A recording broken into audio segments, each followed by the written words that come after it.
Элге жеткирүү Бул күнү Ош шаарынын 2020 жылга карата бюджетинин коомдук угуусуна шаардагы мекеме ишканалардын өкүлдөрү жана жергиликтүү тургундар катышты.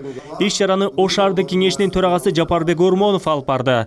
Коомдук угууда Ош шаарынын 2020 жылга бюджети 2021-2022 жылдарга болжолдуу талкууланды. Алгач шаардык кеңеш тарабынан 2020 жылга карата чыгашаларды пайыздык көрсөткүч менен түшүндүрдү. 2020 жылга белгиленген бюджеттин чыгаша бөлүгүнүн 20,3 жалпы багыты мамлекеттик кызматтарга кетет. 0,4 коргонуу тармагына, 10,4 экономикалык маселелерге, 32,2 турак жай жана коммуналдык чарбаларга, 6 маданият жана спорт тармагына, 29,6 билим берүү тармагына, 1,1 социалдык коргоо тармагын түздү. 2020 жылы Ош шаарынын бюджети 1 миллиард 325 миллион сомду түзөөрү сунушталган. Бул сумма Ош шаардык кеңешинин кезектеги сессиясында талкууланган. Шаарда балабакча жетишсиздигинен улам быйыл 3 балабакча курулаары пландалган. Негизги жана ички жолдор оңдолот. Мындан тышкары Ак Бура бою заманбап оңдоп түзөөдөн өткөрүлүп, жыл аягында элге тапшыруу тапшырмасы бар. Чоң долбоорлор деле керек, мисалы үчүн жолдор, имараттар деле керек, парктар деле керек. Эми алар коомчулуктун көпчүлүгүнө пайда берет атпайбы? Андан кийин жанагы социалдык бурманын эмеси жакшы, бул жанагы жакыр үй бүлөлөр. Көбүнчө эле жакыр, андан кийин жанагы өзүлөрү кызматтарды сатып ала албай турган нерсе. Мисалга ошол жанагы пенсионерлер деп атабыз, кароосуз калган пенсионерлер. Даже чаштарачка барбайт экен да, же мончого барбайт экен. Анан ошол мэрия төлөп бергенде ошол кызмат сатып алган акчасы жок болуп калат экен да, жүрө берет экен. А бул деген ошол санитария, анан кийин жанагы оорулардын көбөйүшүнө таасир берип атпайбы? Анан ошол мэрия быйыл ошол ваучерди жакшы аткарып беришти. Маданият жана спорт тармагын каржылоого 2020 жылга 78 миллион 577 миң сом акча каражаты каралууда.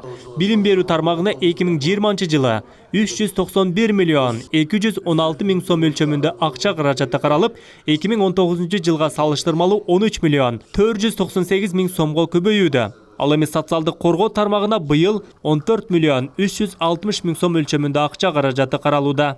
Быйылкы жылы өзгөчөлүк бул мынакей сос заказ деп коебуз. Ушул боюнча жаңы мыйзам боюнча баягы шаарыбыздагы багары көгөрү жок адамдарга жана башка ушундай аз камсыз болгон адамдарга өзүнчө бир акча каражатын бөлүп берип атабыз. Жалпы эле бул багытта социалдык ушул коргоо тармагында өзүнчө эле бир аз камсыз болгон үйлөргө жардам иретине жалпы болуп туруп 20 миллион сом акча каражатын бул жакта бөлүп берип атабыз. Мындан тышкары маданият тармагында өзгөчө көрдүк. Быйыл мынакей шаарыбызда ушунча Кыргызстандын экинчи борбор, түштүк борбор шаар деп атабыз. Өзүнчө бир оркестр жок болчу. Оркестр түзгөнгө бир акча каражатын бөлүп бердик, топ түзгөнгө.